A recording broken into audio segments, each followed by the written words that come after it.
Hello and welcome into another edition of Catamount Football Weekly as we talk Western Carolina football with head coach Mark Spear. I'm your host, Daniel Hooker, and Coach, taking a look back at 31-19 loss against a Wofford College Terrier team. Saw your squad play better than we did the week before against the triple option of the top 10 ranked now Citadel Bulldogs, but again, consistency offensively and trying to get off the field defensively, things that you saw. Did you see anything different when you went back and watched the film of that ball game? Well, I thought our guys played extremely hard. It was a ball game we had an opportunity to win. You you play either side of the ball, offensively or defensively away, and it could have gone our way. But at the end of the day, Wofford made the play, and we didn't make the play, and we lost. But anytime in the Southern Conference you got an opportunity to win a game, you can come away with some positives, and that was different. There wasn't a lot of bright spots other than our punter Ian Perryman in the Citadel game,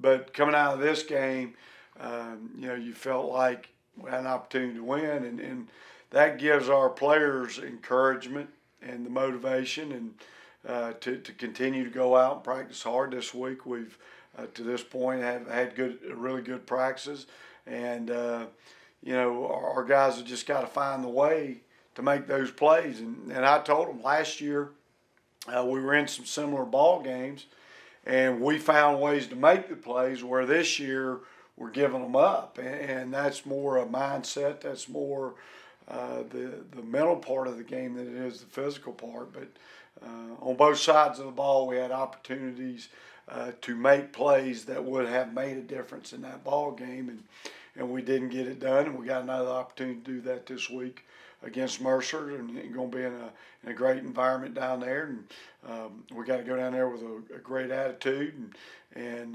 the belief that what we're doing is sound. And our guys just got to go make plays, and we got to put them in position to make those plays. Talk about playmakers on your squad. 15 catches for Terrion Robinson, matching a school record that he already held with Eric Rashid, another great wide receiver here at Western Carolina. What do you see out of Terrion and that relationship he has formed with the redshirt freshman quarterback and Tyree Adams? Well, Terrion is just such a reliable and dependable receiver. He's very football savvy. He's got a lot of experience. He understands coverages. He understands after the ball is snapped, how coverages will roll down, and pre-snap they'll give you a certain look, and then once the ball is snapped, they'll roll to another coverage or a man coverage, and he knows how to adjust. He runs precise, to the T, what he's supposed to run. So the quarterbacks, especially a young quarterback, just making 5 starts is sometimes we think Tyree's been around here forever. He's not. Sometimes we think he's just an extension of Troy. Well, he's only had 5 college starts, and so Tyree's just got a lot of faith and trust in him. And Terrion just runs great routes, and those two have hooked up nicely, and will continue to do so. Coach, this week you turn your attention to a Mercer Bear squad, back to a little more conventional style of offense for your defense. You don't have the triple option to contend with, but you do have a really good quarterback in John Russ, and you've also got a double-headed running back attack with Alex Lakes and also Peyton Usher coming in. What have you seen out of that squad offensively for Mercer, and does that help you defensively, not having to defend the triple option? Well, it puts us in a different mindset, because I told the team that yesterday.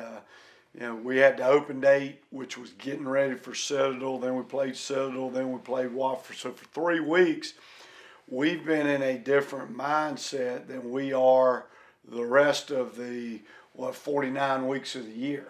And so a little bit of it is that we got to get back into what we did all preseason, all last spring, going against ourselves. So we do a lot of stuff in common.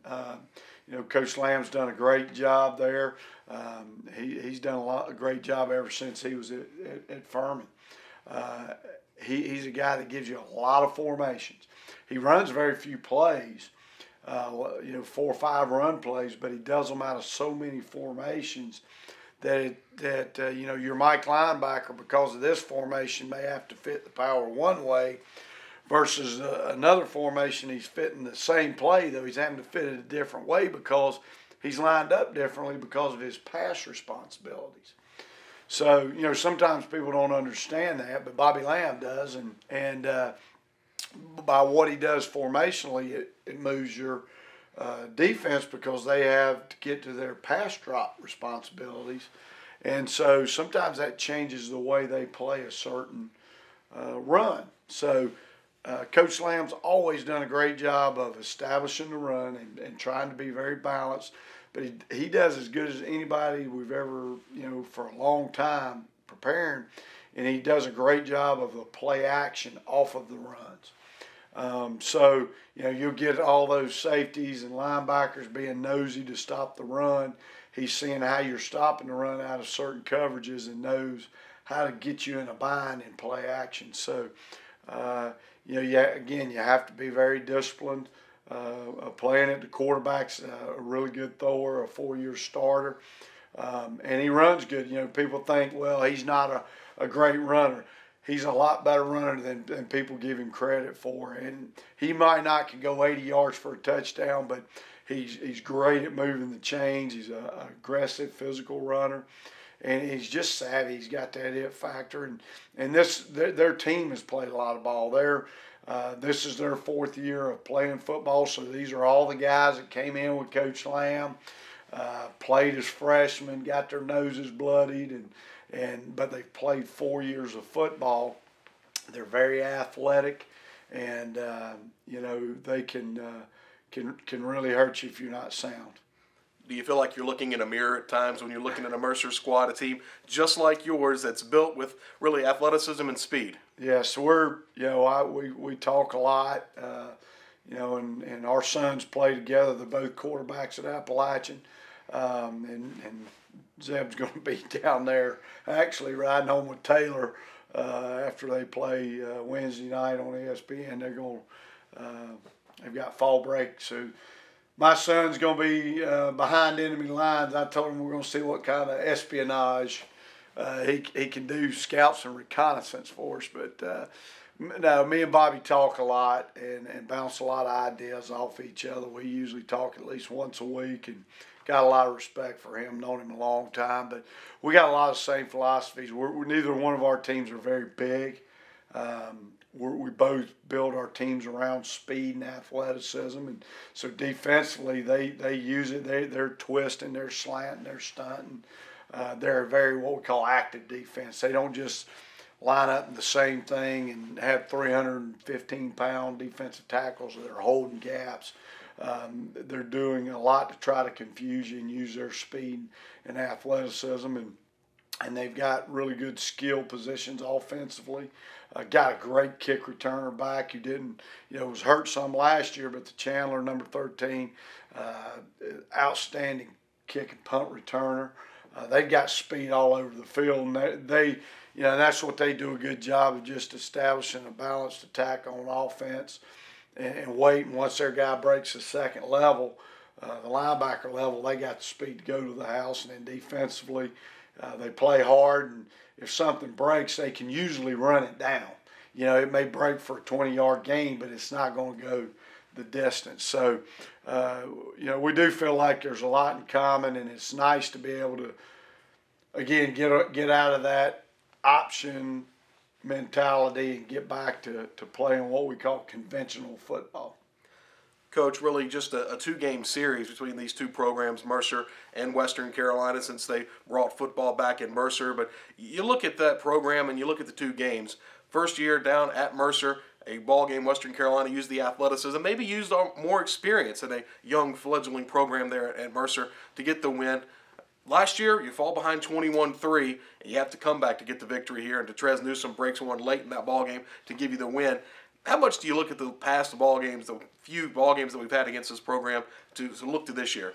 Well, we definitely go back and we study a lot of last year's film to see what their thought process against us was, and what our thought process and what was successful against them.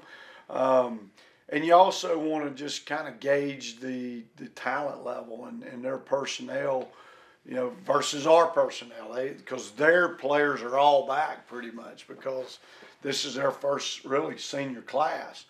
So you get that gauge of how we matched up. Do we feel like our corners or our linebacker could run with that slot? And you're not having to guess watching them play somebody else. Plus, it reminds our players that as not as good as our record was last year and where our program was last year, it came down to the last play and them missing a field goal. Everybody remembers the Trez Newsome run, but they don't remember Mercer came right back down and was in field goal range and missed a field goal, to send that thing into overtime, I believe. But at the end of the day, they've been great ball games, and expect this one to be another great one. And they're a team much like us as well that I believe plays better at home than they do on the road. Their fan base has really rallied behind that university and around that football team, and they've got great fans too, just like we do, and they support their football down there, and so I know they're having a white out. They're going to don out some brand new white helmets for the first time against us, so hopefully they're more worried about those white helmets than the Catamounts. I doubt it, but that's going to spark their fans as well, and for their players, that's just added fuel for them. But at the end of the day, it's not about a white helmet or a white uniform. It's about the guys in them, and they've got a very talented football team with a very experienced staff, and it's going to take our very best effort to go down there and get a win. So all Catamount fans going to the game are encouraged to wear purple to the game, correct? Wear purple. Don't wear white. The white, we've already had our white out. Wear purple. Coach, looking at keys to the ball game, obviously a very athletic team, really good playmakers. Avery Ward on the outside. Again, the backs, Usher and Lakes, a quarterback that's really good. Defensively, a solid squad in Mercer. What are your keys to the ball game? Well, the biggest thing we've identified as a staff, number one, defensively, we got to get people off the field on third down. We have not given up a lot of big plays. Very few big plays. There's sometimes I wish we'd rather give up a big play than a 14-play touchdown drive. And that's really caused our time of possession to be really down. Our offense is not on the field very much. Our offense is and we don't have great depth. So, what I'm proud of is our defense is giving up very few big plays. But we haven't been great on getting people out on third down when we've had the opportunity to. And, another part is we haven't gotten a lot of turnovers. And so defensively, we either got to get them out on third down or we got to create turnovers to get off the field and get our offense back out there. And then offensively, we just got to sustain drives with consistency. There's times in every ball game, pretty much other than the Citadel, that starting right there with East Carolina, where our offense looks like we can be as good as anybody in the country. But then we go through those periods where we just, whether it's shooting ourselves in the foot, or just the opposing defense making good plays, that we go dormant. And that's been really particularly noticeable in second quarter. We have not been a good second quarter football team. We've given up more points in that quarter and scored our least points in that quarter all year. And then coming out at halftime, every team but Gardner-Webb has scored coming out of halftime. And every game, I believe, we've gone 3 and out coming out of halftime on offense. So, defensively, we got to get them off the field on third down, create some turnovers. Offensively, we just got to consistently go drive the football. And, we got to start fast coming out, and we got to start fast coming out of halftime, at the start of the game and coming out of halftime. And then, as always, we got to be ready to, when we have those opportunities in the fourth quarter, to finish ball games. So Western Carolina looking for consistency and trying to get a win here against the Mercer Bears. A 4 o'clock kickoff at Five Star Stadium in Macon, Georgia. 3 o'clock airtime on the Catamount Sports Network and online at catamountsports.com. For the coach, I'm Daniel Hooker saying so long on this week's edition of Catamount Football Weekly.